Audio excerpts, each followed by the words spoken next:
Today on Top Gear Rearview, Jeff is really excited about Edd China. Edd China came on and I was like, hell yeah, Edd China. I love Edd China. And Jeff is excited about Edd China again. Edd China! Hey, buddy.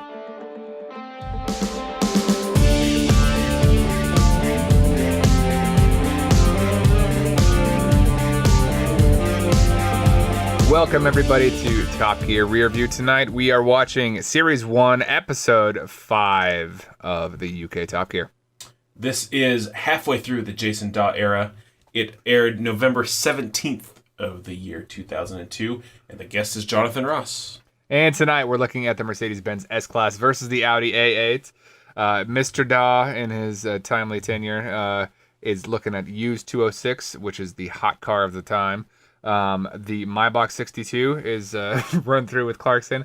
We also look at the Bentley Arnage, and we have kind of their first car-related challenge, which is the Bond car. Right into it, the S Class. This is one that I am quite a big fan of because it's actually coming right now to be sort of affordable, and is about the only way you can get anything remotely affordable that has a twin-turbo V12. Yeah. I mean... just a ludicrous motor. Twin turbo V12 and affordable don't generally go together. But there is one on a local auction right now. I swear to God, it's at $2,300, and I'm like, ugh, that's tempting. It would be as big as the bus you just sold. It really would. It really would. So yeah, I mean, they start talking about the S Class in the light of it being this paragon of automotive development. Mm-hmm. Like, what you see on the S Class now is what you're going to see on every other car in 5 to 10 years. Yes. It's kind of true. It really is. I was going through the list and I was like, holy God, they are correct on most of these. I mean, and you talk about all the stuff he pointed out. I didn't write down absolutely everything that they pointed out, but he's going through the things. This is a 2002 Mercedes S Class. And I assume it has 600 because that's the top of the line. That's the big boy, yeah. It's the African Warlord version. Yes, sir. You start going through all these features and all these things you can do and all this stuff. And I'm looking at those going, some of those are still premium features now. Like, yeah, on Mercedes S Classes and not anywhere else. And it's like, they really are just, if you can put it into a car, this is the car that they put it into.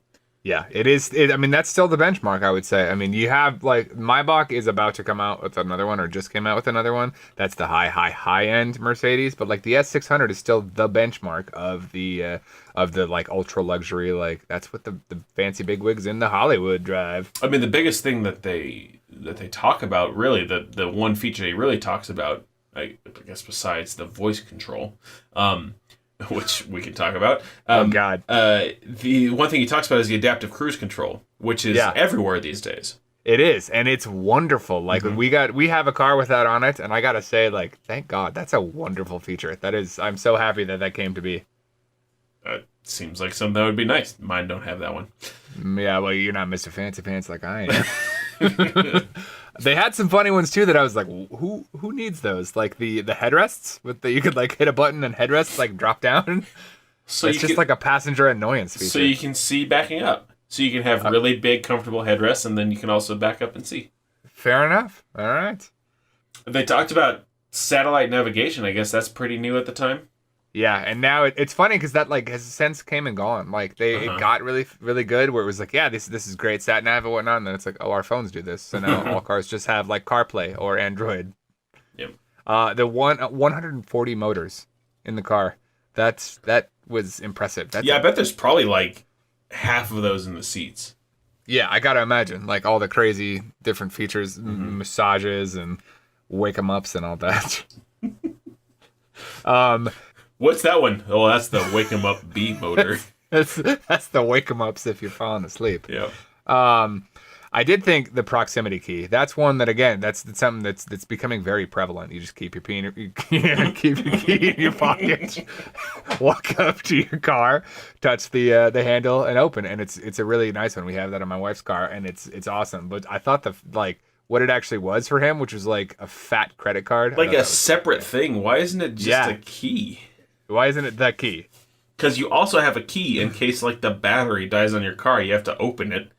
Yeah. Well, out. It was like, I mean, a lot of the earlier, and I'm sure it's still today, but You know, they were separate keys and like the fob that has the buttons and everything, and then they eventually integrated them into one, which just makes sense because it's like, why do you need two when you can have one? Just a fat key. It's not like it's gonna get in your way. Yeah. Yeah. So 85,000 pounds at the time, which in the U.S. about 190. Wait, that's not right. 170. $170,000 today. Yes. Okay. Yeah, so that's I mean, pretty fully loaded, but still not crazy for the kind of luxury in there. And the obviously perfect voice dialing. Yeah, I mean, they often talk about it. You know, I lived in Scotland, and voice recognition, anything, is just a gigantic joke with Scottish accents. Oh yeah, but this really seemed bad. Like they played it up to make it look like it took him like 7 hours to do something.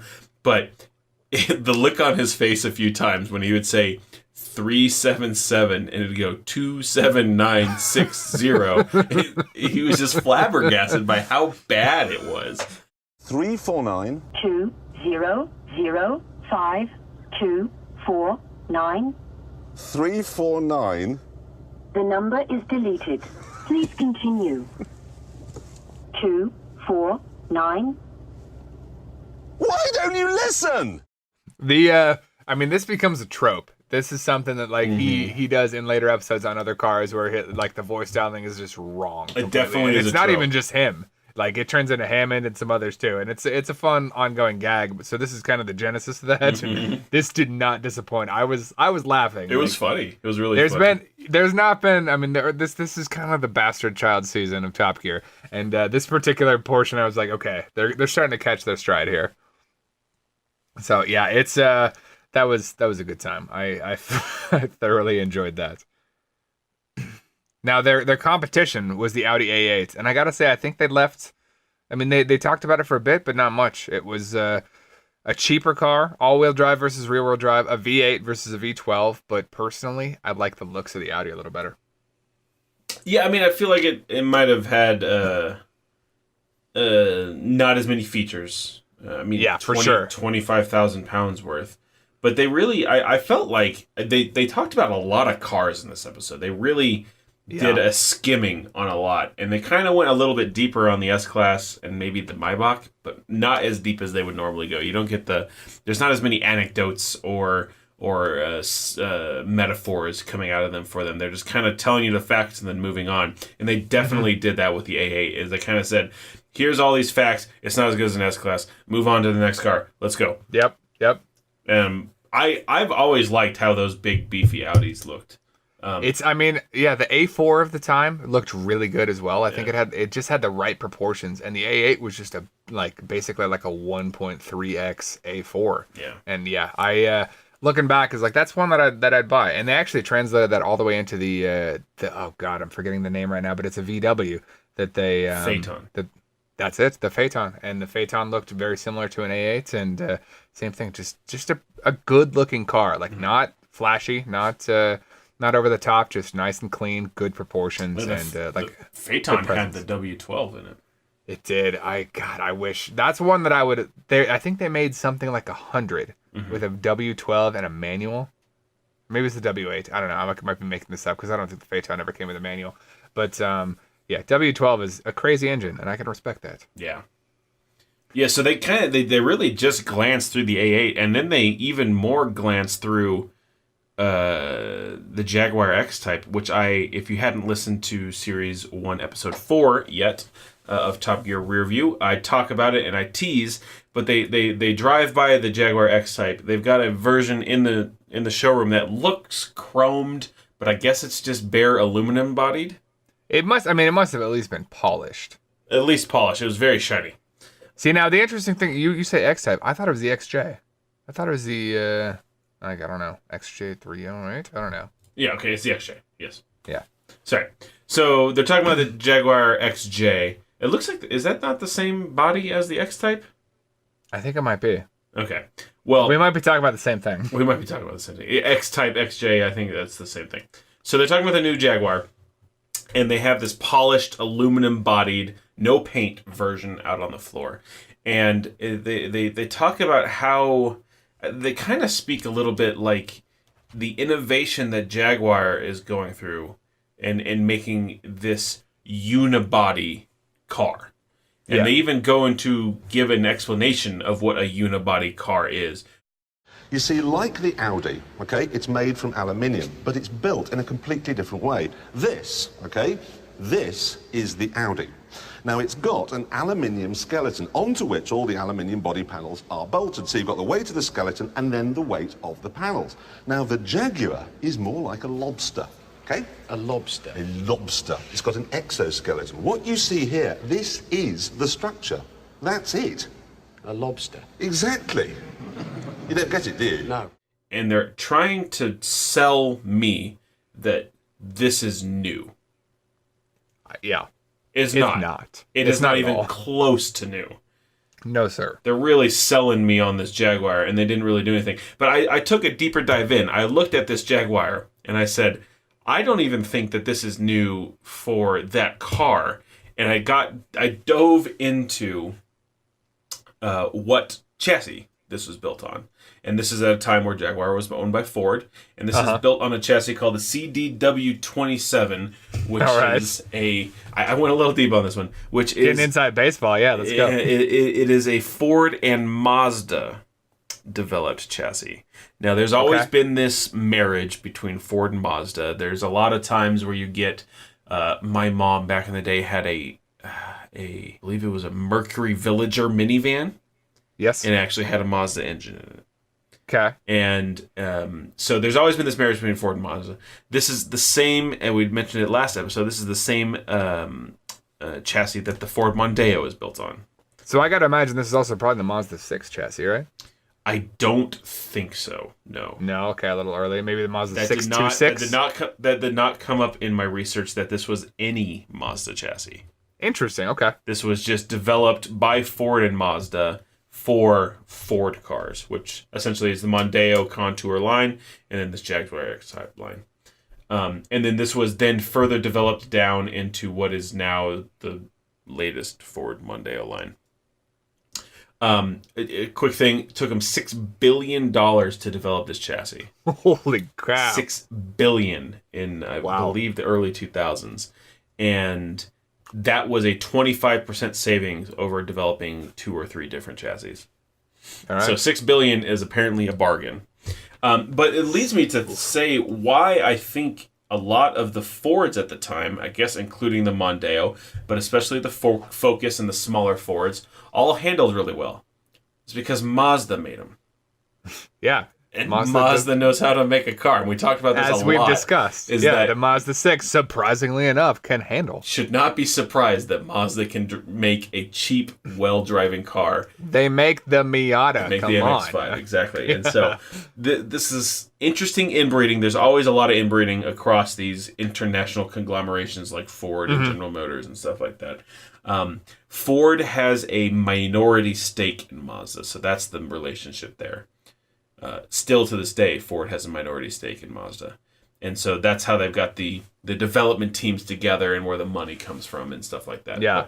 But to your question, I don't think that Mazda uses any joint venture chassis. I think they go, that's not good enough for us. Yeah, it's 50% as good as we need. Give those to Ford. Give that one a Jaguar. That one's real bad. Yeah. All right, so is Jaguar, did you follow up? I don't know Jaguar's current ownership. They are owned by an Indian company. Tata? Tata. All right, fair enough. I mean, whatever they're doing is right, because I love current Jaguars. But I got to say, hate the X-Type and XJ and all those. Yep, Tata Motors owns them and Land Rover. Interesting, okay. Because, Ford used to have a stake in them as well. So they must have sold them both. It must have been a package deal. Yep. And Jaguar and Land Rover went to Tata for $2.3 billion. So Jaguar and Land Rover as a whole sold for 1/3 of the development cost of a chassis. Of that chassis. Wow. That is. I would not expect like that much in a chassis. Like I'd expect tens of millions, but not billions. $6 billion, and it was 25% cheaper. Yeah. Well, I mean, how many Mondeos and X-Types and Contours? Millions upon millions. Yeah, so I guess that's where it comes from. ROI is high. Yeah, whatever.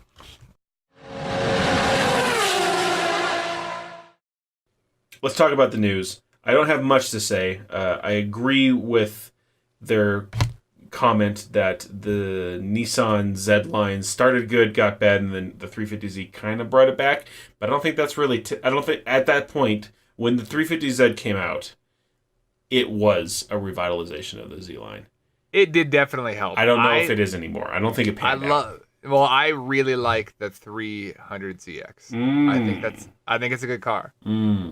It is heavy. It is a little clunky, but I always loved I thought it was a great looking car, and maybe a little heavy. I mean, especially coming from like the 280. The 280 was a really good car, but yeah. And the 350, I think I know some people that have them and like them. I'm not a fan. Let's talk about septics, Jeff. I mean, I understand making fun of Americans, and I appreciate that for seasons to come. Septics? So it's weird word. It's as simple as it's a Cockney rhyme. So septics is short for septic tanks. Tanks rhymes with Yanks. We are Yanks. So, all right, at least it has like some connotation. I had no idea. I was like, this is... If this rhyme didn't happen, then Clarkson would be in a lot of Barney. All right, I'm gonna take your word for that. Hammond said it in the episode. He did, yeah. Underneath the breath of Clarkson shouting, which is normally how it goes. And then the one thing I want to talk about was these failed MPG tests. They only talk about it very briefly, but I thought it was interesting that I assume they have a dissimilar testing method from the EPA's testing method over here in the United States. But the EPA method is just like turn it on and push it down a hill in neutral, right? I think it's even more egregiously convoluted than that. Like the EPA testing method is awful. It might be worth looking up. Like it defies reason. Yeah, it's nothing you would ever actually do. So the EPA testing method, as given by the U.S. Department of Energy fueleconomy.gov website, is in a laboratory, vehicles' wheels are placed on a dyno. Engineers adjust the amount of energy required to move the rollers and account for wind resistance and vehicle's weight. So a smaller car, less resistance on the rollers. Yep. On the dyno, driver runs it through a standardized driving routines called cycles or schedules. These simulate typical city highway trips. Okay, all sounding good so far. Each cycle specifies the speed the vehicle must travel and during each second of the test. Okay, that's pretty much the same thing as you said in the last one. Measuring fuel use. For vehicles using carbon-based fuels, e.g. all vehicles, gasoline, diesel, natural gas, a hose is connected to the tailpipe to collect the engine exhaust during the tests. The carbon in the exhaust is measured to calculate the amount of fuel burned during the test. This is more accurate than using a fuel gauge. Why? How? Yeah. Just weigh it or something. It seems so... This is the thing, is they don't actually measure fuel usage. They measure carbon spit out attitude. Because exhaust can't be diverted anywhere. No. Can't have a dump valve upstream. No, you can't have a different ECU map in test mode or anything like that. So anyway, this failed MPG test I thought was interesting about this VW foreshadowing. They weren't doing an MPG failures, like they weren't meeting their standards or anything like that, because cars never meet their standards. Mostly because they test them ridiculously. But it kind of foreshadowed this VW test. We'll politely call it workaround. It's an elegant cheat. Whoever the engineer is, he deserves a high five. Some engineer was given a problem and came up with a solution. He solved it in a way that I don't necessarily disagree with. Hey, I solved your problem, boss. Yeah. Don't ask how. I did it. I also told you we shouldn't, but then I did my job because I wanted to put food on my table. On to Mr. Daw and his tenuous career. Jason Daw review number 2. Peugeot 206, which is the hot used car on the market in 2002. £5,500. Apparently because it looks good? And then, of course, there's those looks.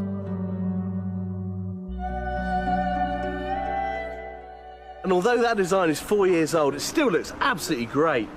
In fact, I'll bet you if you buy one of those today, in a couple of years' time, it'll still look better than the rivals.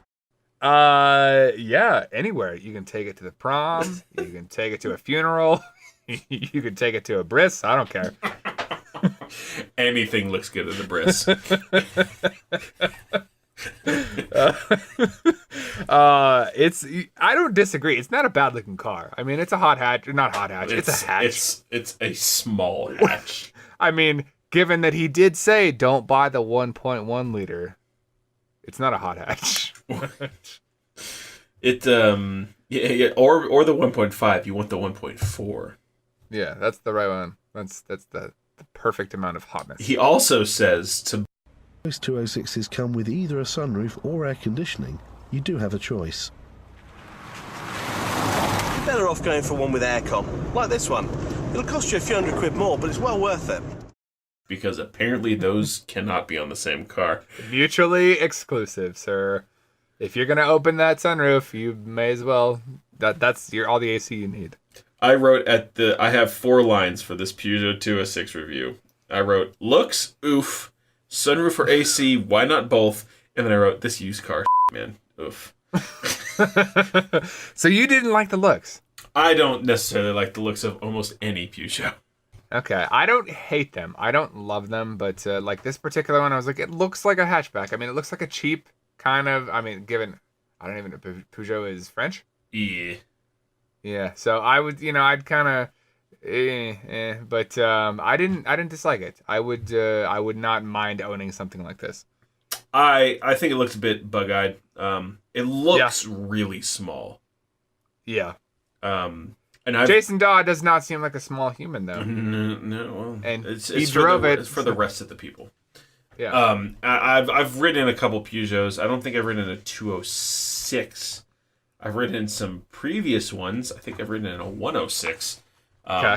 And they're interesting. The older, right. Maybe it was just an older one. I'm not sure. Yeah. I did like the asymmetrical hood vents. Yeah, what was going on there? What was going on the top left there? Couldn't tell you what the reasoning was, but I would assume, maybe you got your HVAC vents up there or something. But it's not a bad look. There was actually something kind of similar at the same time in the U.S. The Dodge Neon actually had this crazy hood that you could, I don't know if it was a specific trim or whatnot, that had it was an asymmetrical one where like it had kind of a for lack of a better word, a dent on one side and like a little bit of a bulge on the other. So it was like the passenger side had the higher of the two.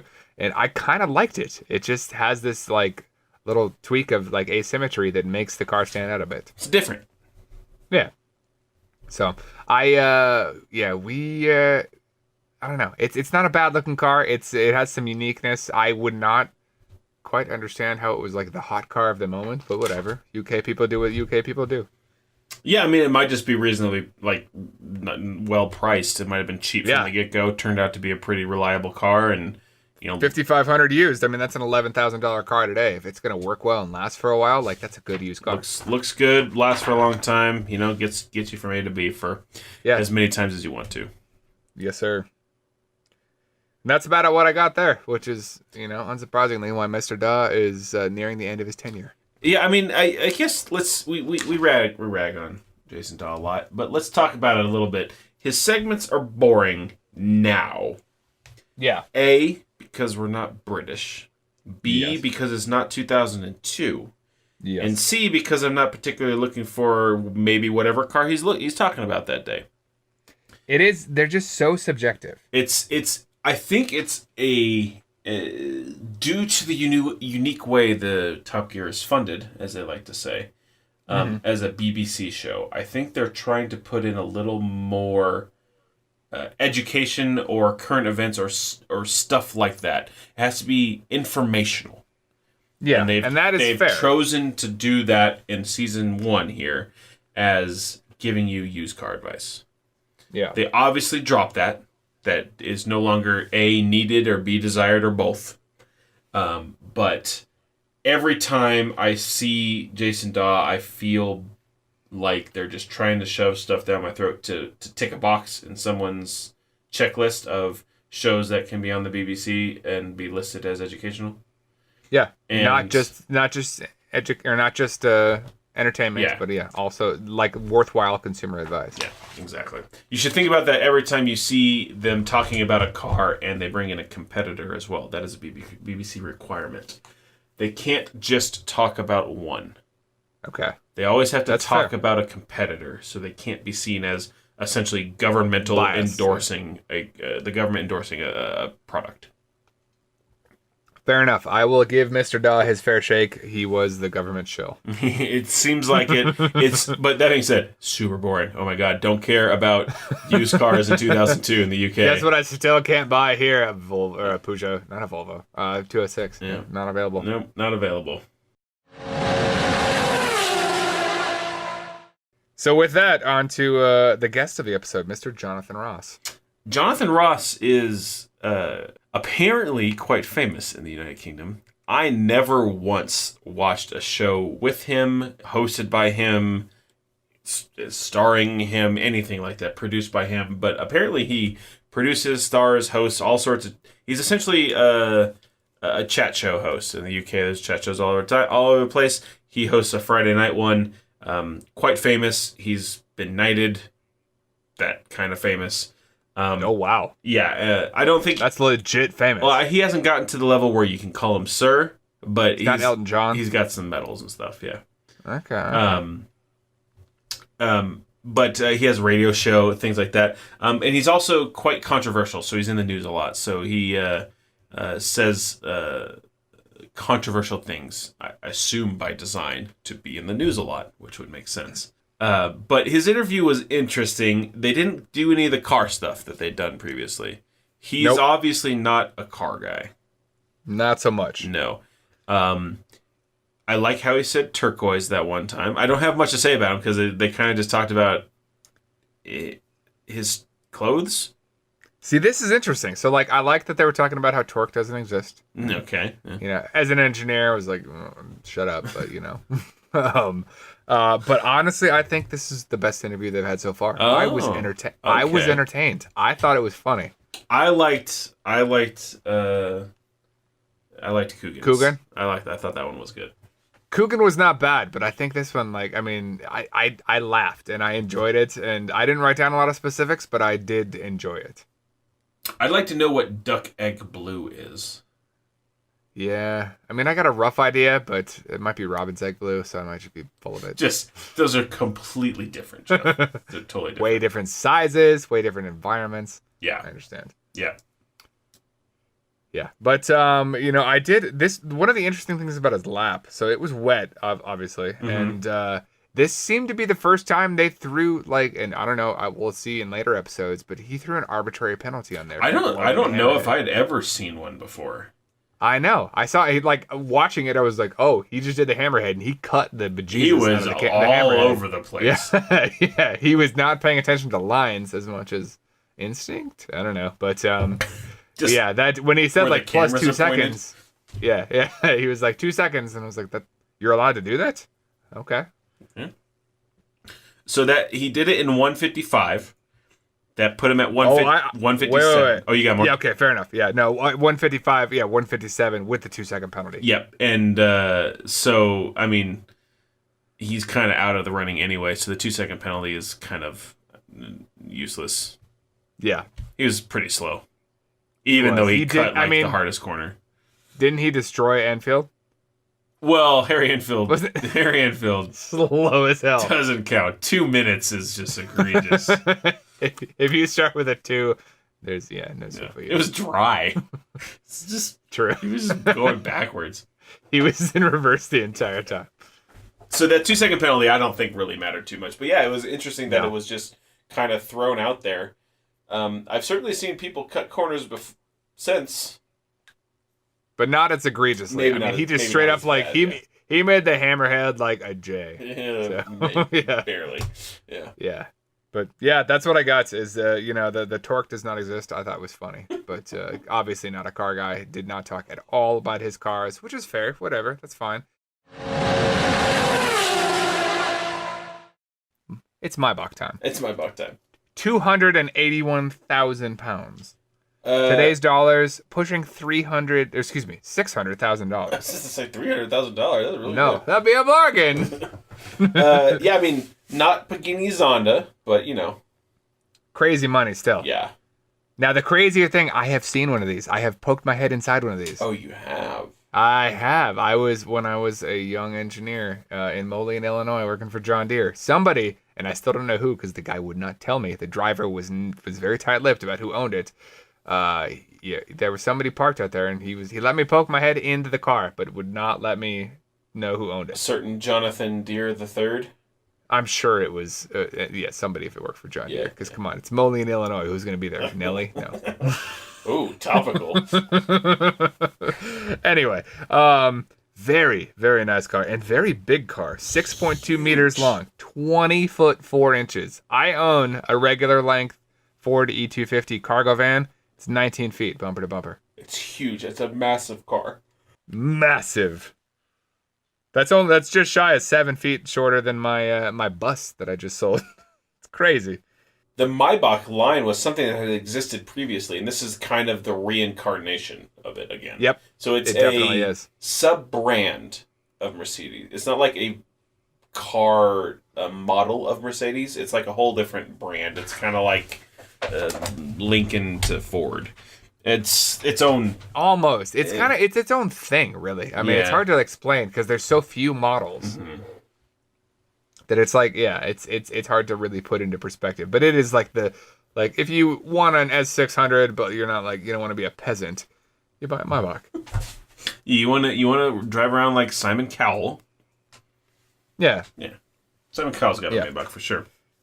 for sure. That sunroof, man, I did not see that. That crazy The frosted opaqueness. glass thing. Holy cow! You always see was that in like cool. spy movies, like there's like a conference room where all the big wigs come in and they do that, Yeah. and like all their cell phones stop working, and Yeah. it's pretty crazy stuff. It's bonkers. Yeah. And I mean, just it looked like it had first class, British Airways seats in it. You could lie flat in the backseat of that thing. Yeah. Now that's I mean, in terms of it's not a car for the driver. It's a car for those being driven. No, it's ludicrous for a driver. Yeah. It's a limousine. I mean, it's as long as a limousine. Yeah. The interesting thing is, so we had talked about the S Class earlier, which was the newer 6-liter V12 twin turbo. This one had the 5.5 liter, which was the previous one. Yeah. So I thought that was kind of funny. It was like, okay, this has the last generation engine technically. And they were waxing eloquent about the 900 Newton meters of torque. I don't know why they keep changing units. Yeah, I know. I wrote that later when they... And I also said they say pounds feet instead of foot pounds, but I Yeah. comment, why are you switching it around? Is it just Knock it off. you can't do a single conversion for your audience? What does the You're UK making me Google use? this stuff. Yeah. You know- 663 foot-pounds, by Okay, the way. that's pretty good. Later on in the It's not episode, they just bad. say torques, not Yeah. episode, the series. Yeah. No more foot-pounds, no more Newton meters, just torques. Just torque units. Who knows what that is? How many? About 900. I don't know. Inch meters? I once had the hubs on my 93 T100 Toyota pickup truck. The hub, the nuts are the torque is in inch pounds, Okay. which is way lower than any of my torque wrenches go. Yeah, you got to get the 1/4 inch little tiny one because we use that at work sometimes. Yeah, well, Inch pound is, legit. Just divide by 12. someone didn't have one, and someone torqued off a hub nut. Like, you I do. didn't even try. I looked at it was sitting horizontally, and just gravity just whoop, pinked it off. Just gone, yeah. The rear speedometer on this thing I thought was an interesting feature. Odd, I guess. So. Also, they were going really fast. I guess they're in Germany though, right? They're just on the Autobahn. Yeah. So that's, I mean, that was, because at first I was like, that is insane. You're speeding for sure. And then I was, they went to Germany. They made a point of saying that. So I think he said they were at 250 kilometers an hour, which is 155 miles per hour, which is where all German speedometers stop. Yep. Can't go any faster. No as fast as than the 250. Well, the speedometers don't stop. That's just where they're limited I know. to. True. Yeah. But, and he was saying that it was just silent inside, which I got to imagine for that price, it better be. It's literally what you're paying for. Yeah. Is to be as comfortable as possible, to be in your sitting room in your at your estate or your manor, whichever you want, the chalet, your chalet, wherever you snooty people are, you want it to be quiet. You want it to. Yeah. I'm surprised it didn't have a fireplace in it. Yeah, agreed. Very nice car, and it was it's really interesting that this whole theme of this. I mean, I like that they're kind of getting into like a niche of like the cars, but they're all just like gigantic sedans that cost a lot and are kind of fast and are very comfortable. They're all kind of even comparing them all back though. So they compared they started with the S Class, the S600, and then they go to the Audi A8, and now they're doing the Maybach, and they're still comparing back to this S Class Mercedes, kind of like they're really driving it home that the Mercedes S Class is the bellwether for this market.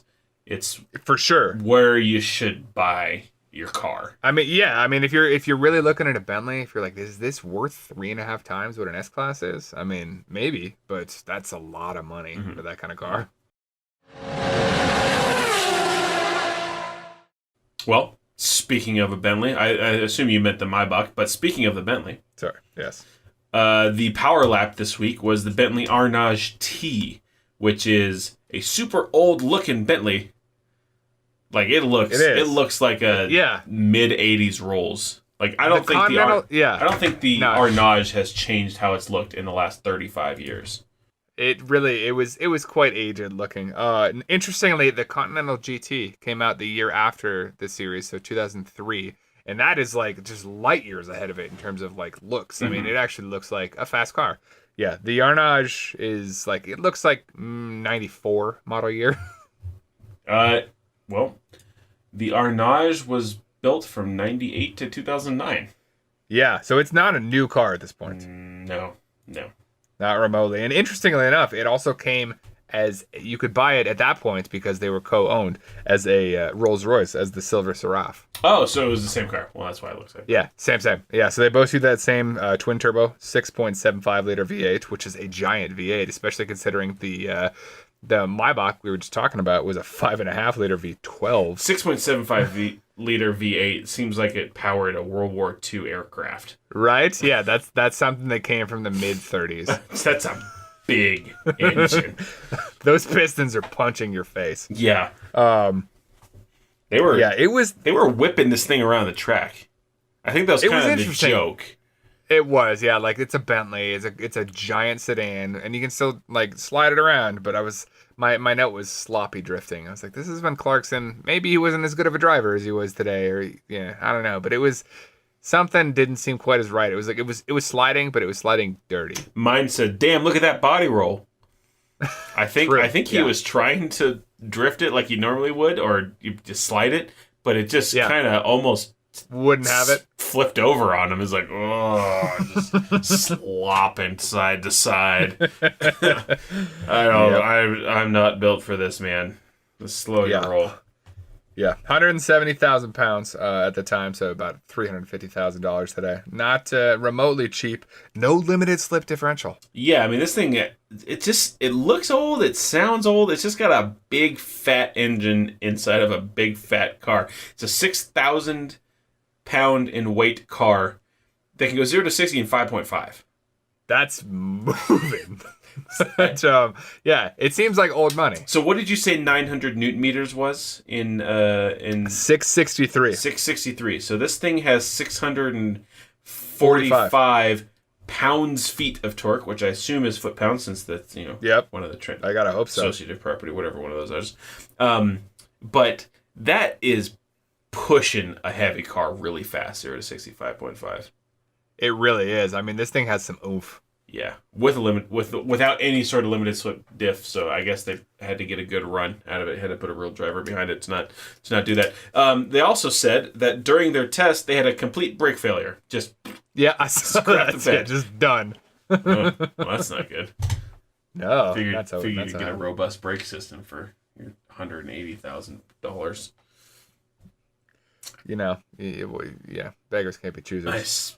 I don't really consider this a beggar's car. It's such a juxtaposition next to the Continental GT because like that that still is a decent looking car today. And this one just looked old. Like, I mean, 4 years on at the time, like from the model introduction, it just looked old. I mean, it really is just, this looks like old money.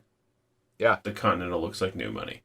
Agreed. All of the football players in the UK, all of the rappers and whatever, and people who had money to spend on a Bentley and were not like established wealthy families who got driven everywhere, bought the Continental because it looks good. It drives a lot better, I presume. It looks like it drives a lot better. And then everyone who likes to get driven around buys this or a Rolls or I guess a Maybach if they're really like to be driven around. And so it's the new money versus old money. And this is kind of the last vestige of old money in Bentley before they just start realizing that they can sell a hell of a lot more cars for the same amount of money if they make them look good. Yeah. It just doesn't, I don't know. This one was, it feels like, just a holdover. I don't know.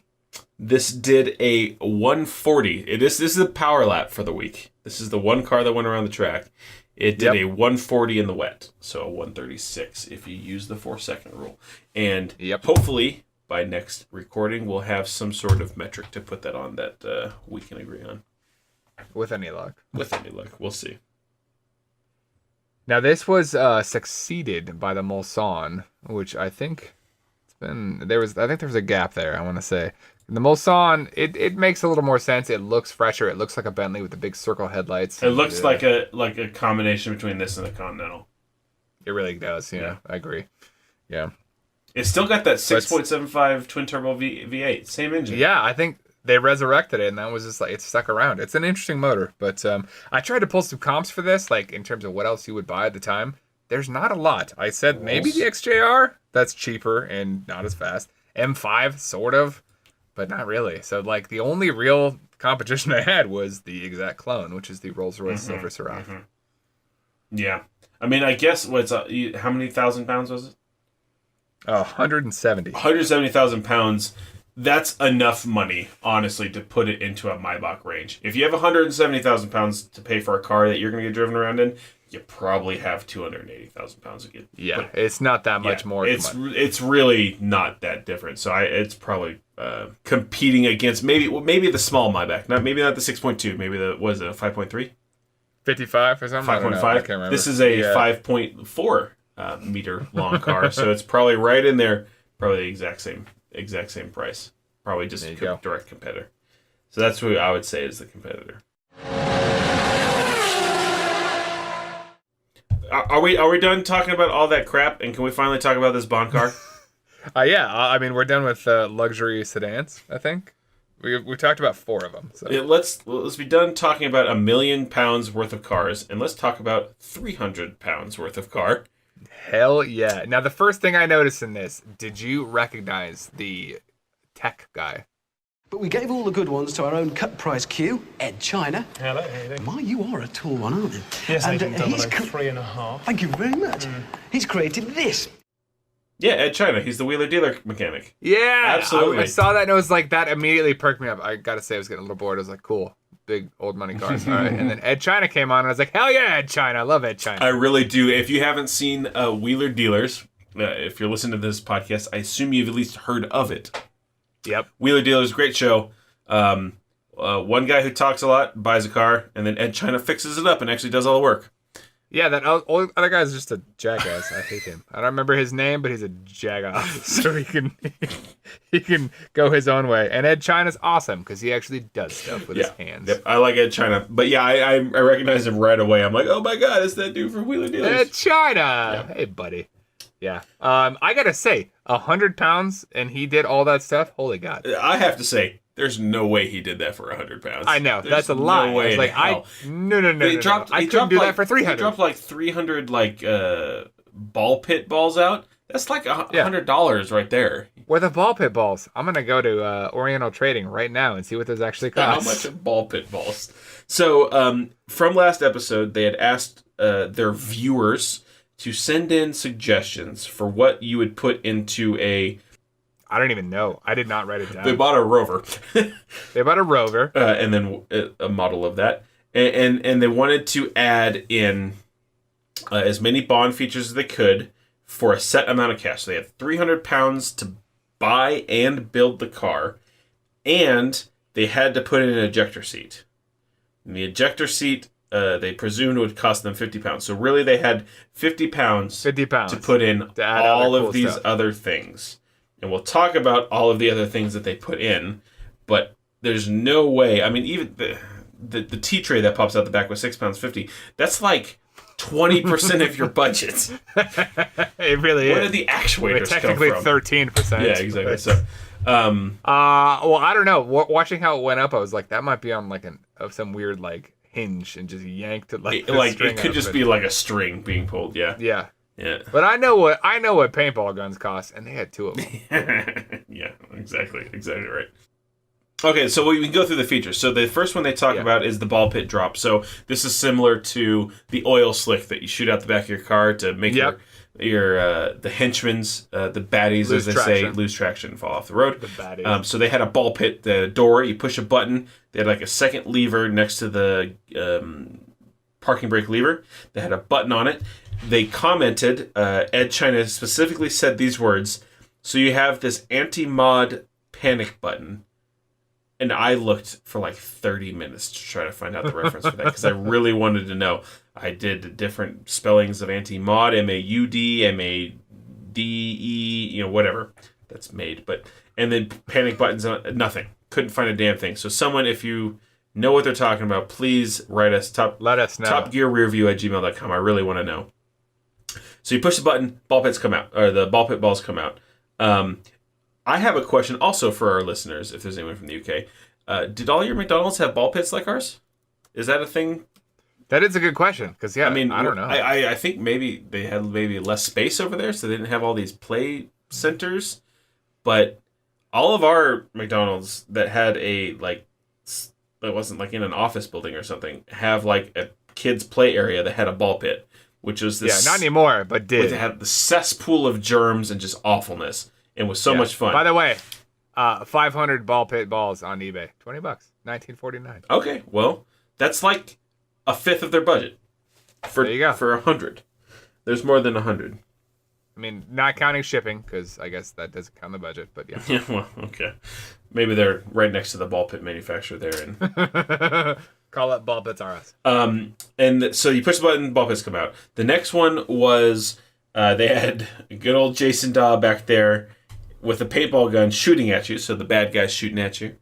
Yep, obviously the bad guy, because he disappears. Pull a lever, I think, inside the car. Is that correct, Jeff? I believe so, yeah. And the spoiler pops up, and there's a tea tray, like a tea serving tray, that he commented was £6.50 at the secondhand shop to block. Covers roughly 60% of your rear windshield. And none of the car, like all of the below, and that blocks all the paintballs. / bullets. Apparently, it's a bulletproof one. Yeah, don't worry. Yeah. What came after that one? So the balls and the tea tray.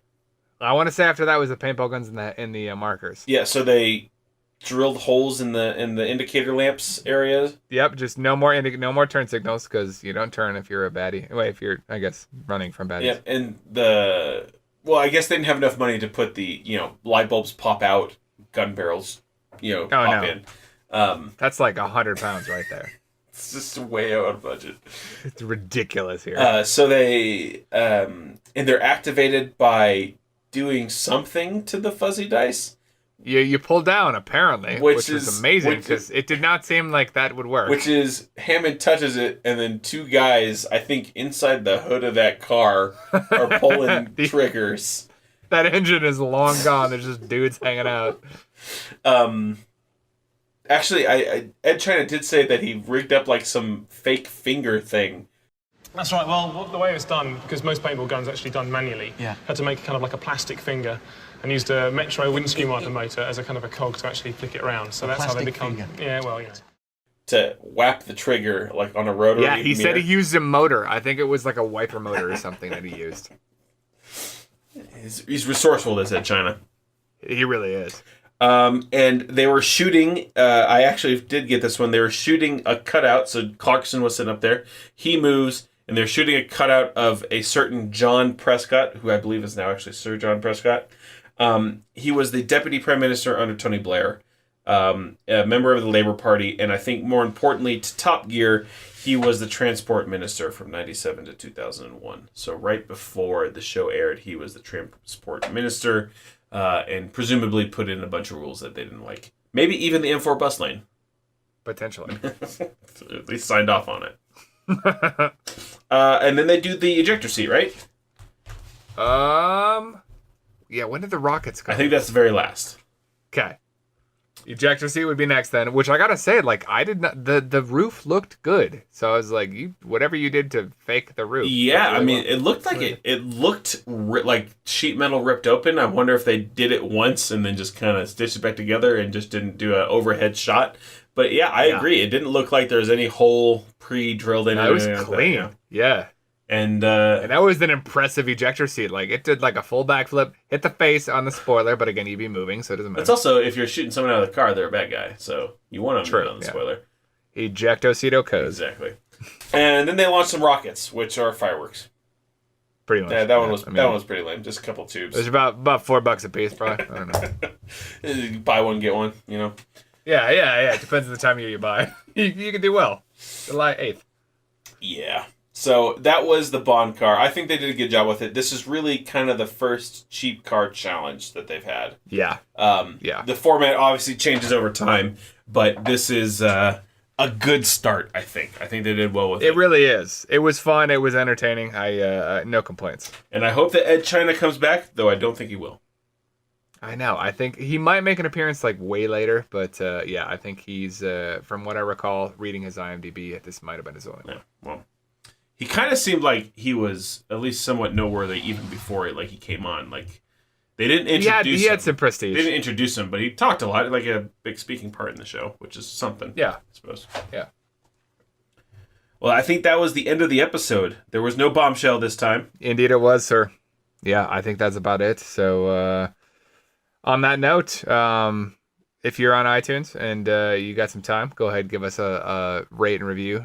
And I hope you enjoyed the episode. If you did, tell a friend. We love publicity. We love organic growth. So hopefully you're enjoying it. If not, feel free to drop us a line at topgearrearview@gmail.com and let us know what you hate, and we can try to fix it. Yeah.